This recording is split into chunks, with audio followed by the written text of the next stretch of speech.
The Blessed Mother has always been called the mystical rose. She appeared in 1947 to call mankind to repentance and redemption. And she pointed out the errors of our ways and the things that we were not doing correctly. And she specifically called on those who are in religious life, priests, nuns, monks, etc., in that apparition. The mystical rose is the Blessed Mother. And we speak of the fragrance of the mystical rose.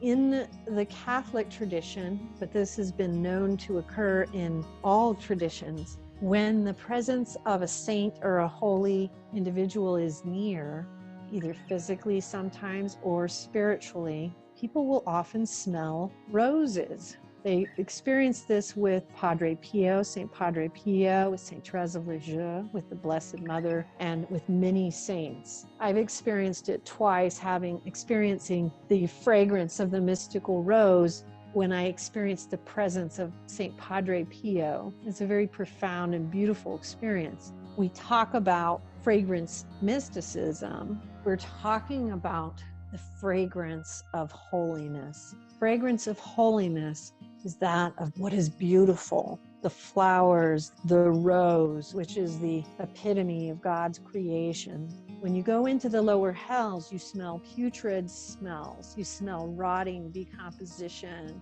death.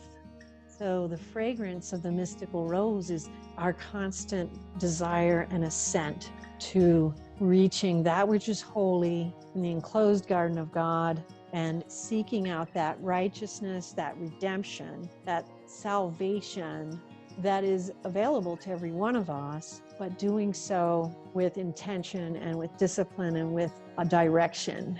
So the fragrance of the mystical rose is fragrance of holiness, the fragrance of the prophets, saints, mystics, sages, and ascetics, fragrance of holiness. And all the saints spoke of this in their mystical visions. Many of them spoke of the fragrances of the roses on the highest heights of heaven. And that's what we're doing now that we're in the enclosed garden of God. We are in the fragrance.